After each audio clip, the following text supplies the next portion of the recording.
Bible dans le livre de Psaumes, le livre des Psaumes, 139, à partir du verset 1. Le titre de cette méditation dans le cadre de ce culte d'évangélisation, le psaume 139 à partir du verset 1. Le titre de l'exhortation, c'est « L'amour qui nous connaît vraiment ». Amen. Le psaume 139. 139, j'ai dit.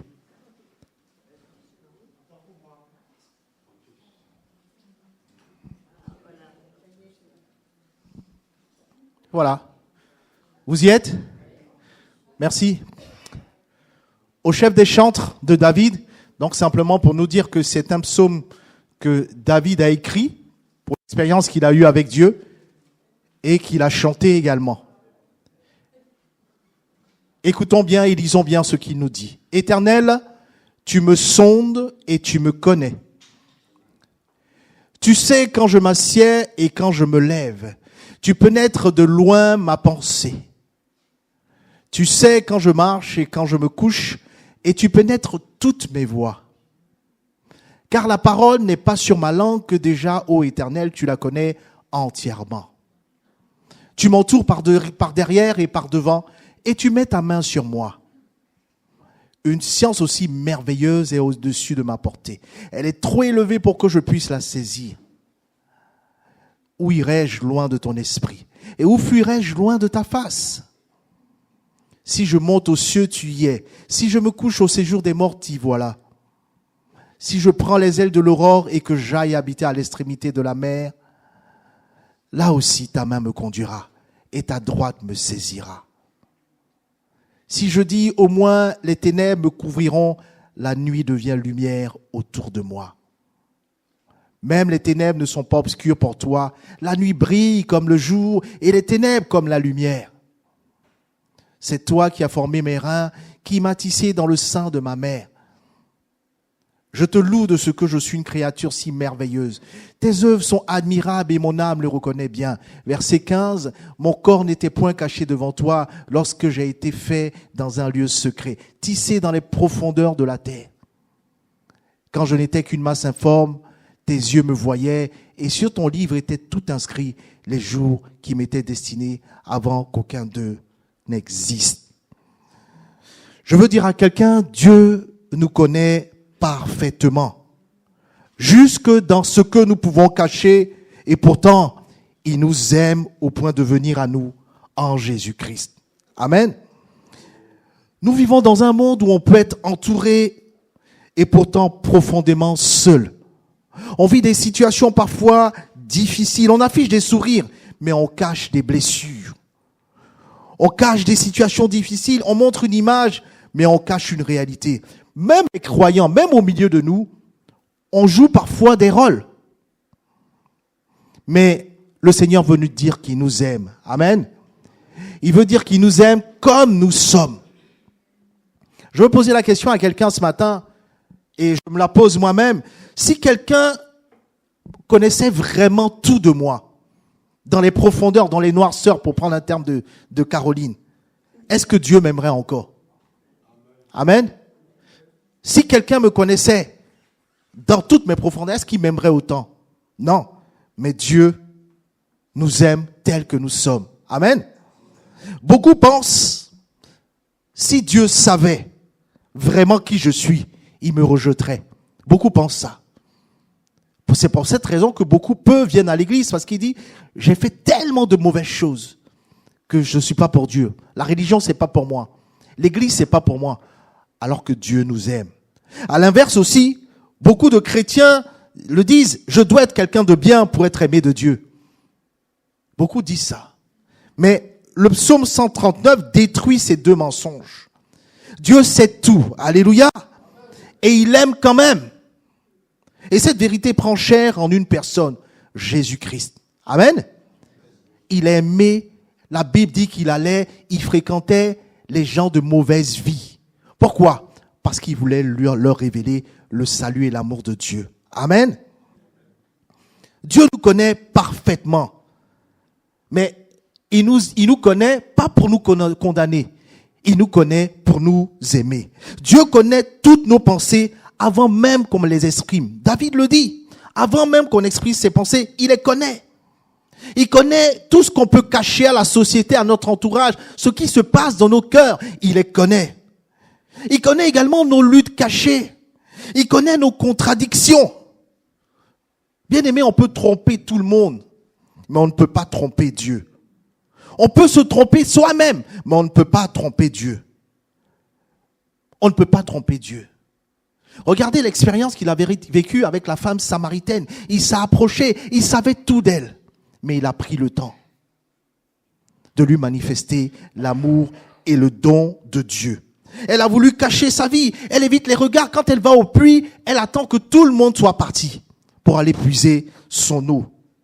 Elle évite les regards, mais Jésus lui révèle toute son histoire. Va trouver ton mari. Mais il le lui dit sans la rejeter. Il appelle avec son amour. Jésus a révélé toutes ces choses pour la restaurer, pas pour l'humilier. Et il veut le faire avec quelqu'un ce matin encore. Amen. C'est pour ça qu'il prend le temps de dire à travers la bouche de David, toutes ces choses, je te connais dans toutes les profondeurs, je te connaissais.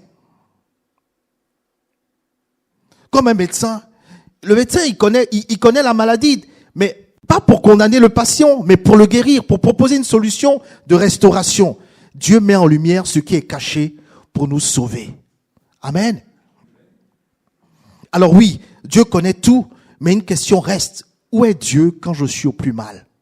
Hein, Caroline? Où est Dieu quand je suis au plus mal? Quand je souffre, où est Dieu s'il sait toutes choses? Où est-ce qu'il est? Quelqu'un peut poser cette question de façon légitime. Mais Dieu est présent dans les endroits les plus sombres. Le verset 7, s'il te plaît, il le dit clairement. Où irais-je loin de ton esprit et où fuirais-je loin de ta face? Même dans les moments les plus difficiles, Dieu est là. Amen. Dieu est là pour chacun de nous. Dans nos nuits, dans nos chutes, dans nos moments de honte. Dieu n'est pas seulement présent dans l'église. Il est là dans nos journées. Il est présent dans nos réalités. Jusqu'à ce qu'on prenne conscience qu'il est là et qu'il nous aime. Ça a été difficile pour Caroline. Je ne vais pas revenir sur son témoignage, mais c'était des heures difficiles. Et c'est dans ces heures difficiles qu'elle a vu l'amour de Dieu. La Bible, elle dit elle-même qu'elle s'est tournée vers Dieu. Et elle a vu l'amour de Dieu et le soutien que Dieu lui tendait. Amen. Elle se demandait même, elle me l'a partagé un jour, mais pourquoi j'ai pas vu ça avant? Pourquoi j'ai pas connu ça avant? Mais ses yeux se sont ouverts et Dieu lui a montré que même dans les moments les plus durs, il était là pour elle. Regardons Pierre également. Pierre a renié Jésus. Amen. Vous en souvenez de cette histoire? Il a échoué publiquement puisque c'est lui qui a dit « Tout le monde va te rejeter, mais moi je ne t'abandonnerai jamais. » Mais au chant du coq, comme je l'avais dit Jésus, il a renié 3 fois. Amen. Et c'est important de comprendre que on peut échouer, mais est-ce que Dieu ne nous aime pas pour autant? Amen. La Bible nous dit qu'il pleurait amèrement. Mais après la résurrection, Jésus revient vers lui. Il lui dit, Pierre, m'aimes-tu? Là, il s'est pas avancé, hein. Il a dit, Seigneur, tu sais toutes choses. Le même que David. Seigneur, tu sais toutes choses. Dieu n'est pas venu pour condamner, il est venu pour sauver. Même si tu es dans la foi et que tu as des moments difficiles, Jésus te tend la main. C'est pas que dans la maladie, c'est pas quand dans la dépression, même dans nos moments difficiles, même après plusieurs années dans la foi, le Seigneur nous aime. Amen. Il suffit de regarder et de méditer la souffrance de la croix. Il a fait parce qu'il nous a aimés. La Bible nous dit clairement, et ce verset est majeur, il a tellement aimé. Pour dire, il a aimé à un plus haut point qu'il a donné sa vie. Pensez que Dieu nous a aimés pour nous abandonner à la première chute. Amen. Qu'est-ce que vous en pensez? Le Seigneur veut nous rappeler ces choses. Il n'a pas souffert la croix, il n'a pas souffert l'humiliation pour nous abandonner. Il sait que le chemin est dur. Il sait que l'homme est faible. Il sait que l'homme va faire face à des combats. Mais il a payé le prix. Ce qu'il demande à l'humanité, ce qu'il demande aux croyants, fais-moi confiance. Il a dit lui-même lorsqu'il est parti, vous aurez des moments difficiles. Il parlait à qui là? Quand il dit vous aurez des moments difficiles. Vous êtes avec moi? Il parlait à qui là? Il parlait à ses disciples. Vous aurez des moments difficiles, vous aurez des persécutions, mais prenez courage, j'ai vaincu le monde. Et comme si ça suffisait pas, il nous dit également, je serai avec vous tous les jours, dans les moments, dans les bons moments, comme dans les moments les plus difficiles. Amen. Gloire à Dieu. Donc, lorsqu'il revient vers Pierre, Pierre ne fuit pas. Pierre vient et il assume. Seigneur, tu sais toutes choses. Qu'est-ce que Jésus fait? Il restaure Pierre. Il veut restaurer quelqu'un ce matin. Même quelqu'un qui ne connaît pas le Seigneur. Quelqu'un même qui est dans la foi, il veut te restaurer. Amen. Il veut nous restaurer. Il veut nous relever. Il nous prépare, chacun de nous. Beaucoup de gens pensent à tort, je reviendrai à Dieu quand ma vie sera en ordre. C'est un mensonge du diable. Amen. C'est un mensonge du diable. C'est comme dire je vais me laver avant d'aller à la douche. Voilà. Voilà ce que ça veut dire. Jésus nous aime. Il est venu pour les malades, pas pour les bien portants. Je peux être malade et la maladie, le malade, c'est une expression.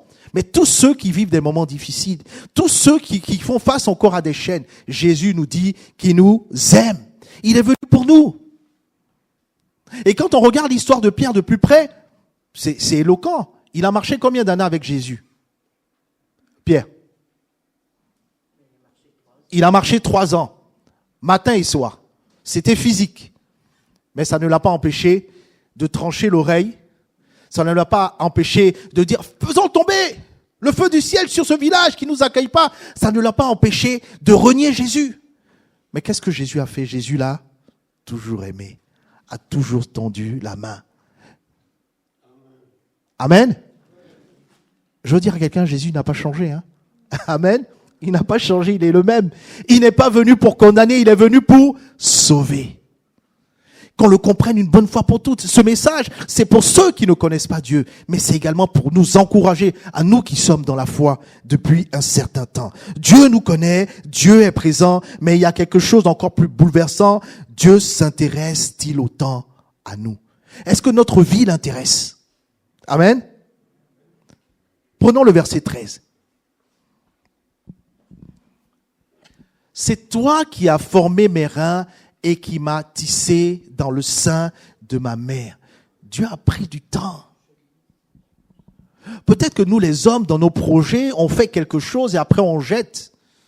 Mais Dieu, quand il fait, dès le départ, il fait parce qu'il aime. Il fait parce qu'il a un plan. Il a un projet qu'il veut amener à bout. Amen. Et son projet, on l'a vu dans la personne de Jésus, qu'il s'en va nous préparer une place. Est-ce que quelqu'un m'entend ce matin? Il va te préparer une place. Donc il te laisse le temps de te préparer. Il me laisse le temps de me préparer. Lui, il s'en va me préparer une place. Depuis près de 2000 ans. Parce qu'il m'aime. Amen. Parce que nous sommes voulus de Dieu. Il a dit, je te bénis de ce que je suis une créature merveilleuse. Il ne le dit pas par orgueil ni par fierté, mais parce que c'est ce que Dieu pense de lui. Amen. Quand on a nos enfants, les nouveau-nés, on est content. Ah, j'ai eu mon fils, j'ai eu ma fille. Mais Dieu, c'est encore mieux. Je t'aime, mon enfant. Amen. Je t'aime, mon enfant. On est pensé de Dieu. Il a pris le temps de tisser dans le ventre de ma mère. Il a pris le temps. Il a formé l'homme intentionnellement. Dis-toi, le Seigneur a pris le temps pour toi. Tu n'es pas un accident. Tu es le fruit de l'amour de Dieu. Est-ce que quelqu'un m'entend ce matin? Même si ça fait plusieurs années que tu es dans le Seigneur, que tu as fait des erreurs, tu as vu, tu en as pris conscience, Dieu t'a aimé. Amen. On ne n'est pas parfait. On n'est même pas parfait. On marche vers Dieu. Et c'est lui qui, en nous, fait son œuvre. Amen. Gloire à son nom pour son amour. Sans l'amour de Dieu, on est perdu. Amen. On est perdu. Même Pierre qui a vécu 3 ans, regardez ce qui s'est passé. Et donc nous, il faut du temps. Hein. Amen. Il faut du temps pour chacune de nos vies. Il faut du temps qui marque nos cœurs. Parce que c'est ça la vie de foi. C'est l'obéissance, la persévérance, la fidélité à Dieu. Je parlais avec une mamie de mon village et son témoignage m'a interpellé. Son message, son témoignage m'a choqué. Nous parlions, il y avait un sit-in dans mon village et je lui dis, mais on a besoin de Dieu. Elle me dit, ouais, mais monsieur, vous savez, moi, j'y crois plus. Hein. Pourquoi vous n'y croyez plus? Elle me dit, mais regardez ce qui se passe dans la religion. Regardez, on a le carême musulman, on a le carême catholique, il y a les fêtes juives, mais on trouve le temps de faire la guerre. En fait, elle se pose la question de savoir, mais quel est l'impact, s'il y a un Dieu, quel est l'impact qu'il a sur nos cœurs? Et là, je me suis mis à réfléchir, j'ai dit, ouais, elle n'a pas tort. Hein. Amen. Elle n'a pas tort. Ceux qui font la guerre sont des croyants. Peu importe. Mais le mal prend le dessus sur le bien. Est-ce que Dieu existe vraiment? La mamie se posait la question. Je lui ai dit, mais et si Dieu nous aime et il veut prendre le temps sur nos cœurs? Ah, du coup, elle s'est mise à réfléchir. Elle s'est mise à réfléchir. Parce que la vie de foi, c'est pas on arrive et on est parfait. Même si ça fait 50 ans qu'on est là, on a toujours besoin, on l'a vu ensemble, de la grâce de Dieu. N'est-ce pas Paul qui disait, je me glorifierai de quoi? De mes forces? De ma piété? De ma connaissance de Dieu? Il a dit, je me glorifierai de quoi? De mes faiblesses. Avec Dieu, c'est comme ça. Parce que Dieu prend le temps de nous parfaire, de nous aimer, de nous montrer son chemin, son amour et sa grâce. Amen. Nous ne sommes pas des erreurs. Nous sommes un plan de Dieu. Et sur chacune de nos vies, Dieu a un plan précis. Regardez l'histoire de David. David était rejeté par sa famille. On l'a laissé aller élever les moutons au loin. Et tous ses autres frères étaient à la guerre. Mais Dieu avait un plan. Lorsque Samuel va, Dieu lui dit, va dans la maison d'Isaïe. Celui que tu dois être est dans la maison d'Isaïe. Lui, il va voir les grands, les costauds. Dieu dit non, c'est pas lui.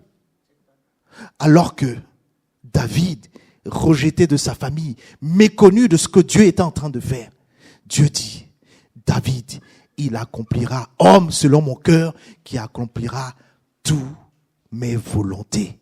Amen. Dieu veut accomplir en toi ses volontés. Et pour ça, il prend le temps. Amen. Est-ce que quelqu'un me comprend ce matin? Il prend le temps. Tu n'es pas une erreur, tu n'es pas un accident. Tu es le plan de Dieu qui s'accomplit. Maintenant, ça dépend de toi, ça dépend de moi. Amen. Laissons-le faire. Mais il veut se glorifier. Mais lui, à la base, son désir, c'est qu'il puisse se glorifier en toi et en moi. Même si tu es là pour la première fois, même si tu ne connais pas vraiment Dieu, Dieu a un plan sur ta vie pour sa gloire. Amen. Parce que nous, les hommes, on regarde à l'apparence, mais Dieu, il regarde dans le cœur. Et il regarde ce qu'il est en train de faire dans le cœur. La Bible dit que celui qui a commencé en vous cette œuvre, qu'est-ce qu'il la fera? Il la rendra parfaite. Est-ce que ça veut dire que sur le chemin, c'est parfait? Non. Il y aura des choses à dire. Il y aura des choses à dire parmi les croyants. Il y aura des choses à dire parmi les pasteurs. Il y aura des choses à dire parmi ceux qui sont dans la foi depuis X temps. Il va la rendre parfaite pour le jour de Jésus-Christ. Amen. Tu vas aller dans une entreprise, une usine, le produit n'est pas fini, tu le prends à mi-chemin et tu juges. Non. Dieu continue de travailler. Amen. Dieu voit le cœur.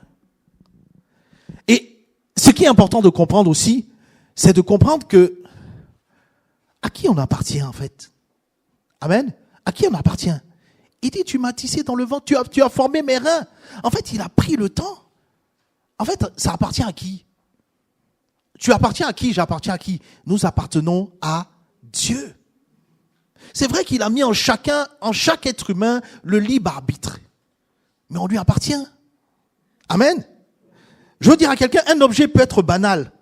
Mais s'il appartient à quelqu'un d'important, sa valeur change. Est-ce que quelqu'un me comprend? Je rembobine. Un objet peut être banal. Mais s'il appartient à quelqu'un d'important, sa valeur change. Je prends un exemple, je prends mon téléphone. Oublions que ce soit mon téléphone. Si on nous dit que c'est le téléphone du préfet, c'est plus pareil. Amen ou pas? Si c'est le téléphone de Macron, c'est plus pareil. C'est le téléphone du président de la République.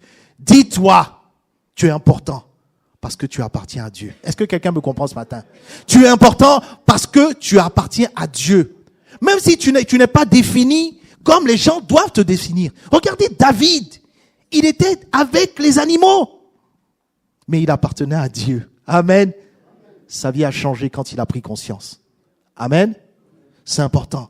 Tu n'es pas n'importe qui. Parce que c'est lui-même qui t'a formé, qui t'a tissé dans le sein de ta maman. Est-ce que quelqu'un me comprend ce matin? Ta valeur dépend de qui t'a créé.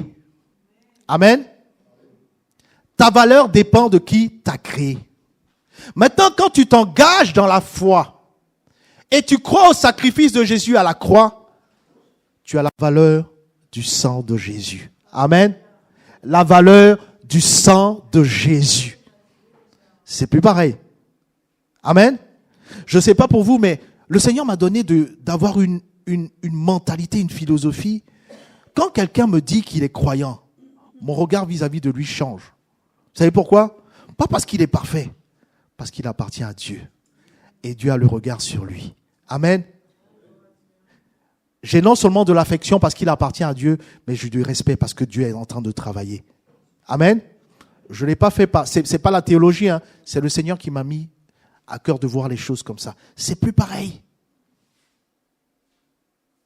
Dieu a pris le temps de nous former dans les reins et il a payé le prix pour que nous lui appartenons. Mais voici, bien-aimé, le point le plus puissant. Dieu ne s'est pas contenté de te connaître et de te créer.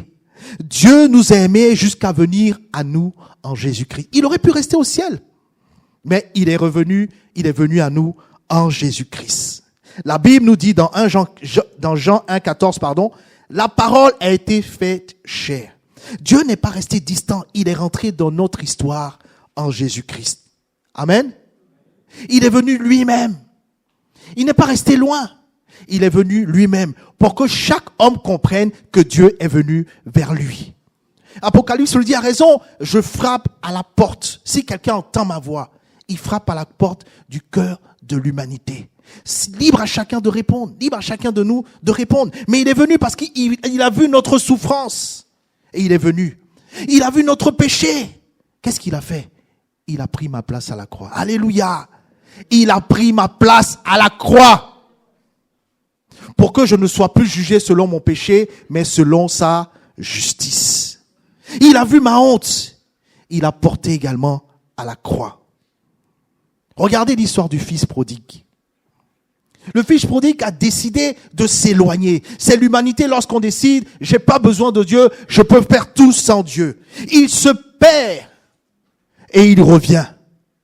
Mais regardez, quand il revient, le père l'attendait. Le père l'aime.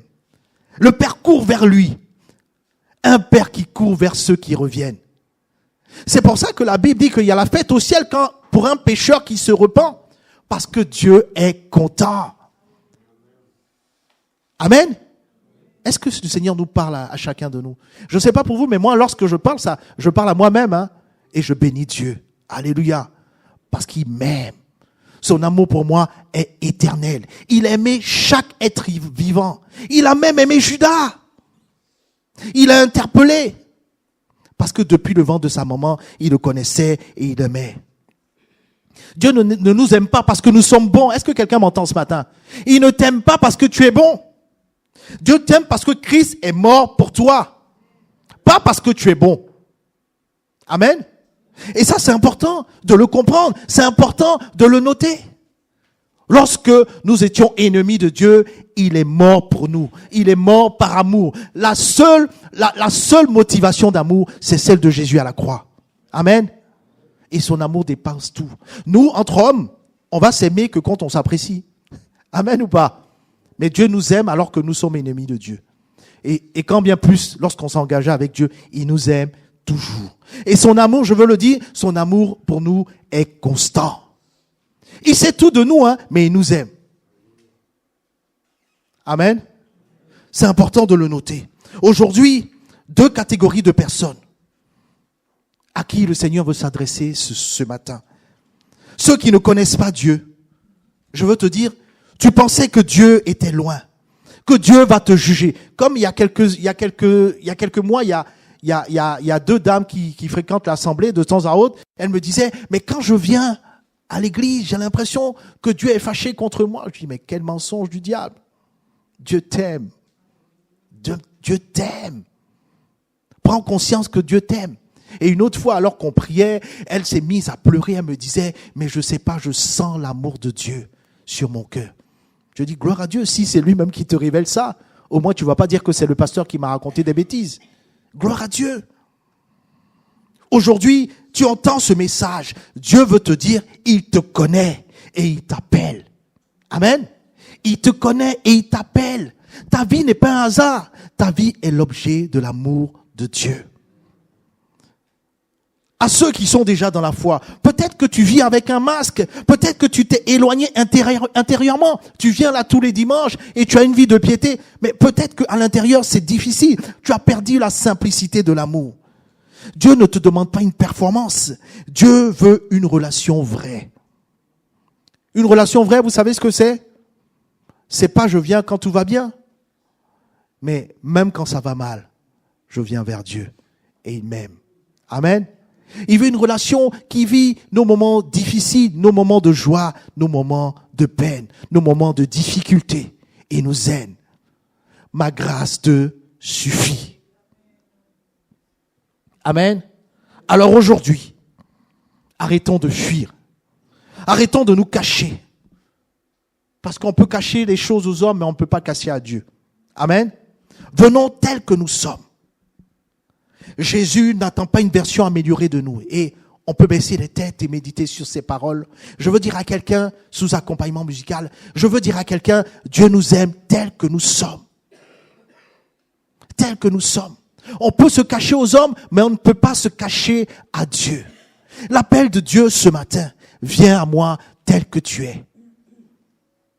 Paul a dit, je me glorifierai de mes faiblesses. Car c'est dans ma faiblesse que la puissance de Dieu se manifestera pour sa gloire. Médite cela sur ta vie et entends l'appel de Dieu ce matin. Il t'appelle maintenant. Il appelle chacun de nous dans le secret de notre cœur. Les hommes n'ont pas besoin de le savoir, mais Dieu veut que tu viennes à lui tel que tu es. Qui juge? C'est Dieu qui juge. La Bible dit que c'est le juste juge. Je le répète, Jésus n'attend pas une version améliorée de toi. Il t'appelle maintenant. Est-ce que tu es prêt à répondre à cet appel? Réponds-le dans ton cœur. En méditant sur ta vie. En te disant, oui, il m'aime. Il m'appelle. Zachée l'a compris. La femme adultère l'a compris. Ceux qui étaient opposés à Dieu l'ont compris. On va prier si vous voulez bien. Merci Seigneur. Merci pour ton amour qui nous connaît vraiment. Merci pour ton amour qui sait toutes choses sur nous. Merci parce que ce matin, tu vois chaque cœur ici. Tu vois ceux qui se cachent. Tu vois ceux qui doutent. Tu vois ceux qui souffrent en silence. Aujourd'hui, je déclare que les masques tombent, que le cœur s'ouvre, que les mensonges soient brisés à nos consciences. Que toute personne qui se sent indigne reçoive maintenant, comme cette jeune dame, la révélation de ton amour. Père, révèle Jésus d'une manière nouvelle. À ceux qui ne sont pas dans la foi, comme sauveur, parce que tu veux sauver. Aux croyants que nous sommes, comme le premier amour, le vrai amour. Je prie que tout esprit touche profondément maintenant. Que ton esprit touche profondément chaque cœur. Afin de guérir les blessures cachées. Toi seul es capable de le faire. Tu as guéri le cœur de cette femme samaritaine. Restaure les identités brisées. Attire à toi ceux qui sont loin. Que personne ce matin ne reparte comme il est venu. Et maintenant que ton amour envahit chaque cœur. Un amour qui connaît tout. un amour qui patiente et un amour qui transforme tout. Un amour qui donne de l'espérance, un amour qui donne la paix, un amour qui donne la joie, un amour qui transforme. Merci parce que toi seul es capable de le faire. Je te bénis pour chacune de nos vies. Seigneur, que tes paroles, celles de ce que nous avons vu dans le psaume 139, sonnent comme un écho dans chaque cœur. Et que chacun de nous puissions répondre à cet appel d'amour. Seigneur, qui est comme toi? Qu'est-ce que l'homme pour que tu penses à lui? Même dans nos faiblesses, ta main d'amour est tendue. Aide-nous à comprendre cela. Aide-nous à saisir ton amour. Aide-nous à saisir ta main. Toi seul es capable de nous transformer. Et je relis ces paroles de Paul qui dit que celui qui a commencé en moi, en chacun de nous, cette belle œuvre, la rendra parfaite. Lui, il est capable. Moi, je ne suis pas capable, aucun homme n'est capable, mais lui, il est capable de nous toucher et de nous transformer. C'est son projet de vie parce qu'il a pour nous des projets de paix et de bonheur. Il le fait avec chacun de nos rythmes. Seigneur, merci parce que tu sais le faire au rythme de chacun de nous. Merci pour ce que tu fais. Merci parce que tu n'échoues jamais. Donne-nous simplement de te laisser faire, de te laisser nous modeler. Merci pour ta patience. Merci pour ta compassion. Merci pour ta guérison. Merci pour ta connaissance de nos histoires. Et merci parce que tu fais toutes ces choses pour l'honneur et la gloire de ton nom en Jésus-Christ. Amen.